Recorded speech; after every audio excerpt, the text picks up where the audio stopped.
قرآن عظیم کا 10واں پارہ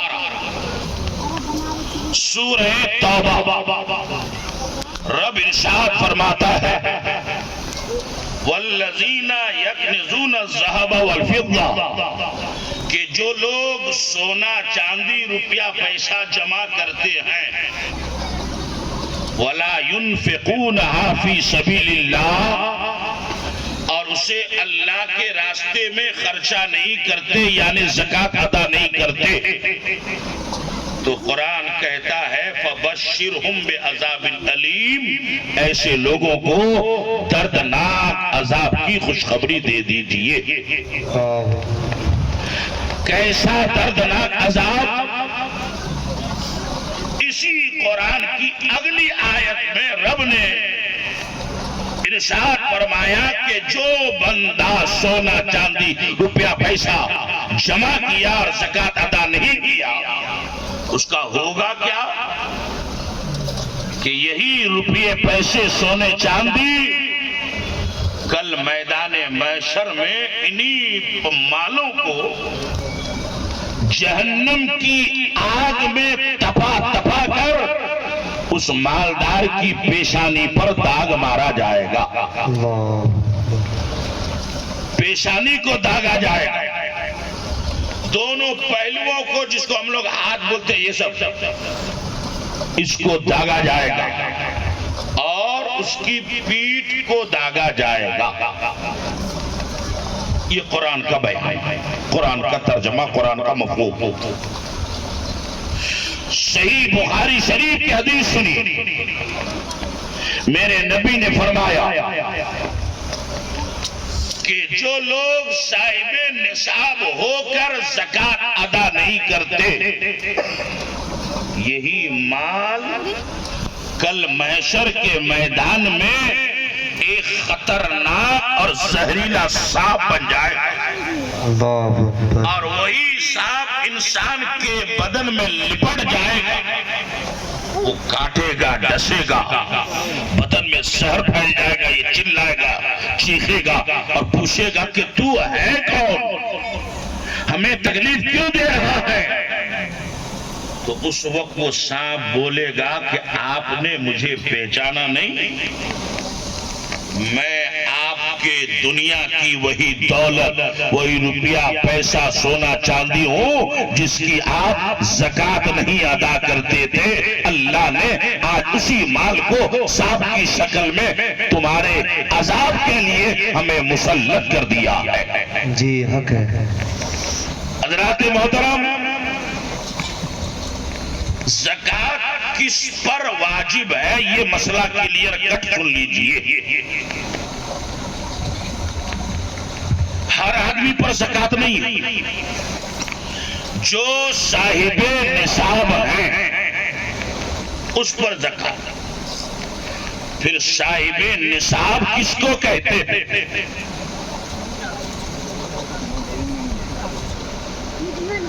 اے بابو رے، جلدی جلدی دیکھیں، اپنی جگہ پہ بیٹھ جائیں، پھٹافٹ دے دیں، ایک بار زور سے بولی جیتا آپ لوگ سبحان اللہ، سبحان اللہ، اور محبت سے بولیے یا رسول اللہ، یا رسول اللہ۔ بس ہو گیا، اب بیٹھ جاؤ، بیٹھ جاؤ، بعد میں دینا، بعد میں دینا، ڈسٹرب ہو رہا ہے ہم کو، بیٹھ جائیے آپ۔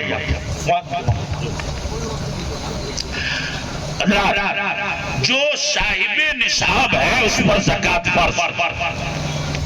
صاحب نصاب کس کو کہتے ہیں؟ کتابوں میں عام طور سے ابھی تک یہی لکھا چلا آ رہا ہے۔ بس ہوئی گیا، وہی نہیں کہا ہمیں ادھر ہو بھی نہیں آیا، بولا پڑھ لو، بیان 9 بجے تک ہو گیا۔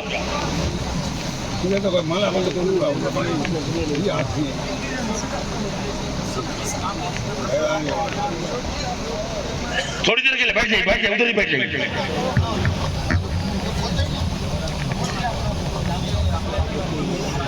حضرات آپ ادھر توجہ فرمائیں، حضور کے چہرے کی زیارت کریں اور مسئلے کی بات سنیں۔ جو صاحب نصاب ہے، صاحب نصاب کس کو کہتے ہیں؟ تو کتابوں میں یہی لکھا ملتا ہے جس کے پاس 7.5 تولہ سونا، یا 52.5 تولہ چاندی ہو یا اتنے روپے پیسے کا وہ مالک ہو، وہ صاحب نصاب ہے۔ جی معاملہ یہی تک ختم۔ اب 52.5 تولہ اس وقت آج کے ڈیٹ میں، آج کے ریٹ کئی ہزار کا ہوا؟ یہ مسئلہ سننا ضروری ہے، چونکہ بیچارے ہمارے ہر عالم بھی اس مسئلے کو کلیئر کر نہیں پائے گا، چونکہ تولہ اس وقت چلتا نہیں، اور کتابوں میں تولہ ہی کا حساب لکھا ہوا ہے۔ تو پہلے مولوی صاحب ہی تولہ نہیں سمجھے گا تو آپ کو کیا سمجھائے گا؟ تو ہمارے مرکز اہل سنت بریلی شریف سے جو اس تولہ کا وزن کلیئر کٹ ہو کر آیا ہے، وہ آپ کو میں رزلٹ بتا دوں کہ 65 بھری چاندی، چونکہ آج کل 10 گرام کی ایک بھری ہوتی ہے، پہلے 12 گرام کا ہوتا تھا، اب 10 گرام کا، تو 10 گرام کے وزن سے 65 بھری چاندی کا مارکیٹ میں جو دام ہے، مارکیٹ میں ایک بھری چاندی کا دام کہیں 600 کے 650 کے 700 ہے نا، تو 65 بھری کا دام 600 روپیہ کے حساب سے جوڑیں گے تو تقریباً 45,000 بنتا۔ شاہد بھائی آپ جوڑتی بھی رہی 39، اور اگر 700 روپیہ کے حساب سے بھری ہو جائے 800 ہے۔ بہرحال میں حساب بتا دیتا ہوں، جتنا روپیہ کا بھری ہو 65 بھری کا دام جوڑنا ہوگا، اب وہ 45,000 ہو 46,000 جتنا بھی، تو جو مسلمان 45,000 روپے کا مالک ہے، مالک ہونے کا مطلب یعنی اتنا پیسہ کا سونا چاندی سب ملا کر جو باکس میں بند ہے وہ بھی، جو ماں بہنوں کے کان میں ہاتھ میں زیور ہے وہ بھی، حساب سب کا لگایا جائے گا، چاہے آپ کو خرید کے لیا ہو آپ نے یا جہیز میں ملا ہو، حساب اس کا بھی لگے۔ صرف جہیز میں لینے سے نہیں ہوگا، سال میں حساب لگا کر زکوٰۃ بھی ادا کرنا۔ واہ کیا بات ہے۔ تو ٹوٹل سونا چاندی چاہے رکھا ہوا ہو یا استعمال میں، سب جوڑ جاڑ کر کے 65 بھری کے دام کے برابر جس مسلمان کے پاس ہو، یا اتنے روپے کے سونا چاندی نہیں ہے مگر اتنا روپیہ بینک میں بیلنس ہے، یا اتنے روپے کا وہ کاروبار کرتا ہے، تجارت کرتا ہے، چاہے جوتے کی دکان ہو، چاہے کپڑے کی دکان ہو، چاہے دوائی کی دکان ہو۔ بابو بھائی اگر 45,000 روپیہ ہے تو وہ صاحب نصاب ہے، سال گزرنے کے بعد ایک بار اس پر زکوٰۃ نکالنا فرض۔ جی ہر مہینہ میں سال دن کے بعد ایک مرتبہ، وہ بھی زیادہ نہیں، 100 روپے میں صرف 2.5 روپیہ، 1000 روپے میں 25 روپیہ۔ اگر مسلمان سچے دل سے زکوٰۃ نکالنا چاہے، ایک سال بعد 1000 روپیہ میں 25 روپیہ نکالنا کوئی مشکل بات ہے کیا؟ کوئی مشکل بات نہیں۔ اور اللہ کے رسول نے یہ بشارت و خوشخبری دی ہے کہ جو اپنے مال کی زکوٰۃ نکالے گا تو مال بھی پاک، زکوٰۃ نکالنے والے کا بدن بھی پاک، ایمان بھی تازہ، عقیدہ بھی سلامت، یہاں بھی سلامت، اور انشاءاللہ میدان محشر میں بھی سلامت۔ سبحان اللہ ماشاءاللہ، بہت کو بہت کو۔ تو اس کا مطلب آپ پھر الٹا مت سمجھ لیجیے گا کہ صرف 25 ٹکا دینا ہوگا۔ 1000 میں 25 روپیہ، آپ جتنے 1000 ہوگا، جتنے لاکھ ہوگا، اسی حساب سے آپ کو جوڑ جوڑ کے نکالنا پڑے گا سال میں ایک بار۔ اب دوسری طرف آئیے، یہ حساب ہے روپیہ پیسہ سونا چاندی کا، تجارت کا، بزنس۔ ایک زکوٰۃ اور ہے، وہ کون سی زکوٰۃ؟ ہم لوگ جو کھیتی کرتے ہیں، چاہے دھان ہو، پٹوا ہو، گیہوں ہو، مکئی ہو، آلو ہو، ٹماٹر ہو، جو بھی چیز زمین سے پیدا ہوتی ہو اسی میں چائے بغان بھی ہے۔ ایک جگہ میں نے تقریر کیا تھا تو چائے بغان والا کربن صاحب ملا تقریر کرنا بیٹھنا یاد رکھیے، یہ چند روپیہ انسان کو ڈبانے والا بھی ہے اور انسان کو جہنم سے بچانے والا۔ جی حق ہے، بے شک۔ کھیتی باڑی کی زکوٰۃ کا کیا مسئلہ ہے؟ تو کتابوں میں آتا ہے کہ کھیتی باڑی کی دو قسم ہے۔ ایک وہ کھیتی باڑی جو آسمان کے پانی سے ہو جاتا جیسے برسات، اور ایک وہ جس میں مشین کے ذریعے پانی دینا پڑتا ہے۔ تو ظاہر سی بات ہے مشین کے ذریعے جب پانی دیں گے تو خرچہ زیادہ ہے، اس لیے شریعت نے وہاں چھوٹ دے دیا، 1/2% کر دیا۔ اب دونوں کا مسئلہ یہ ہے کہ اگر آسمانی بارش سے کھیتی ہو تو اس میں عشر نکالنا واجب ہے، فرض۔ قرآن عظیم میں رب نے ارشاد فرما دیا وَآتُوا حَقَّهُ يَوْمَ حَصَادِهِ کہ جس دن کھیت کاٹو تو کھیت کا حق ادا کرو۔ اور اس کا حق کیا ہے؟ تو اس آیت کا بیان خلاصہ حدیث میں میرے نبی نے ارشاد فرمایا کہ عشر نکالو۔ عشر کا مطلب یہ ہے کہ 10 کیلو میں 1 کیلو آپ کو نکالنا ہے، مطلب یہ کہ 9 کیلو زمین والے کا اور 1 کیلو صدقہ خیرات زکوٰۃ عشر کے نام پر نکالنا مسلمانوں کے لیے فرض ہے۔ 10 کیلو میں 1 کیلو تو 20 کیلو میں کتنا ہوا؟ 2 کیلو۔ 1 من میں 4 کیلو۔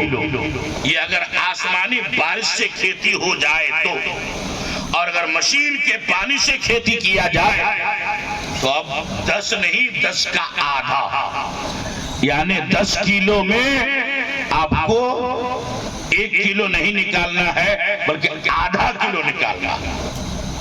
اسی کو نصف عشر کہتے ہیں، آدھا عشر۔ تو 10 کیلو میں آدھا کیلو ہوا تو 20 کیلو میں 1 کیلو، 1 من میں کئی کیلو ہوا؟ 2 کیلو ہے نا؟ تو 40 کیلو کا 1 من ہوتا ہے۔ اگر مشین کے پانی سے آپ نے کھیتی کی ہے تو 40 کیلو میں 2 کیلو نکال کر 38 کیلو آپ کو رکھنا ہے، اور اگر آسمانی بارش سے ہو تو 4 کیلو نکال کر 40 کیلو میں 36 کیلو آپ کو رکھنا ہے۔ اب کوئی یہ نہ سمجھے کہ 4 کیلو نکال دیے مال ہمارا گھٹ گیا، نہیں، جس مال کی زکوٰۃ نکال دی جائے تو اسی 36 کیلو یا 38 کیلو میں اللہ تعالیٰ اپنے فضل و کرم سے 1 من سے زیادہ برکتیں عطا فرمائے گا۔ واہ بے شک، سبحان اللہ، بہت خوب۔ حضرات محترم، ہر صاحب نصاب کو چاہے آپ ہو ہم ہو، چونکہ قرآن کا حکم سب کے لیے برابر، چاہے عالم صاحب ہو، ماسٹر صاحب ہو، حاجی صاحب ہو، کوئی صاحب ہو، قرآن کا حکم سب کے لیے برابر۔ اور اسلام مذہب نے، اللہ کے رسول نے یہ قانون اس لیے بنایا ہے تاکہ ان پیسوں کو نکالنے کے بعد غریبوں کی غریبی دور کیا جا سکے، بے شک، محتاجوں کی محتاجی دور کیا جا سکے۔ آپ ذرا سوچئے کہ آپ کے اسی 2-4 کلو میں کتنے لوگوں کی پرورش ہونے والی ہے۔ کوئی غریب ہے تو اسے دیجئے، بیوہ ہے اسے دیجئے، مسکین ہے اسے دیجئے، محتاج ہے اسے دیجئے، مسافر ہے اسے دیجئے۔ جب اتنے لوگوں کے پاس آپ کا دیا ہوا پیسہ کتنے لوگوں کی آپ کو دعائیں ملیں گی، تو کیا آپ کے گھر میں برکت نہیں ہوگی؟ جی جی برکت ہو، یقیناً برکت ہوگی۔ حضرات محترم، اس لیے میں نے شروع میں کہا تھا کہ ہمارے علاقے کے لوگ اگر شریعت کے قانون کے مطابق حساب لگا کر ہر صاحب نصاب زکوٰۃ نکالنا شروع کر دے تو پھر مدرسوں کو چلانا کوئی مشکل کی بات نہیں جی بے ہے نا۔ ایک بات اور خطرناک بولنے جا رہا ہوں، ذرا غور کیجیے، بات خطرناک ہے مگر حق ہے، جی سچ ہے کہ اگر آپ صاحب نصاب ہیں اور زکوٰۃ نہیں نکال رہے تو جہنم کا عذاب جو ہوگا تو وہ ہوگا، لیکن دنیا میں آپ کیا کر رہے ہیں؟ اسی مال کو جو زکوٰۃ کا تھا آپ نے نہیں نکالا تو کیا کیا؟ خود کھائے، بچوں کو کھلائے۔ تو اللہ نے آپ کو اتنی پراپرٹی دیا ہے، پھر بھی آپ خود اور اپنے بال بچوں کو زکوٰۃ کا مال کھلا رہے ہیں۔ اور جب آپ اپنے بچے کو خود زکوٰۃ کا مال کھلائیں گے تو وہ بیٹا بڑا ہو کر آپ کو سلام کرے گا یا آپ کے منہ پہ تھپڑ مارے؟ کیونکہ انسان کے پیٹ میں جس طرح کی غذا پہنچتی ہے ویسے ہی اس کا اثر ہوتا ہے۔ جی حق ہے۔ میرے نبی کریم صلی اللہ تعالیٰ علیہ وسلم کی بارگاہ میں کچھ بنا، سرکار کا نواسا، بی بی فاطمہ کا لاڈلا بیٹا، امام حسین کے بڑے بھائی حضرت سیدنا امام حسن چھوٹے سے بچے تھے، میرے نبی کے پاس تشریف رکھے تھے۔ کسی نے زکوٰۃ کا مال کھجور کی شکل میں، یعنی زکوٰۃ میں کھجور لا کر میرے نبی کی بارگاہ میں رکھ دیا۔ امام حسن چھوٹے سے بچے، انہوں نے اٹھا کر ایک کھجور میں ڈال دیا، اور زکوٰۃ کا مال غریب کو تو دے سکتے ہیں مگر نبی کی اولاد کو نہیں دے سکتے، اس لیے کہ نبی کی اولاد اگر غریب بھی ہو جائے تو تمہیں اسے پاک اور حلال مال دو، مال کا میل جو زکوٰۃ فطرہ ہے وہ سید کو نہیں دے سکتے۔ جی بے شک حق ہے۔ تو امام حسن نے اسی زکوٰۃ کا ایک کھجور اٹھا کر منہ میں رکھ لیا۔ میرے نبی کی نگاہ پڑی، سرکار نے انگلی منہ میں ڈال کر کے امام حسن کے منہ سے کھجور کو نکال کر باہر پھینکا ہے اور فرمایا کہ میری حال کے لیے حرام مال یا صدقے کا مال، زکوٰۃ کا مال میری اولاد کے لیے جائز نہیں۔ جی بے شک حق ہے۔ حضرات محترم، تو آپ اپنی ہی زکوٰۃ اپنی اولاد کو کھلائیے مت، جو اس کا حقدار ہے، جو اس کا مستحق ہے اس کو دیجئے تو آپ کا مال بھی پاک ہو جائے گا، آپ عذاب سے بچ بھی جائیں گے اور انشاءاللہ آپ کے گھر میں خیر و برکت بھی ہوگی۔ بے شک سبحان اللہ۔ اللہ کے محترم، کوئی لمبی چوڑی تقریر نہیں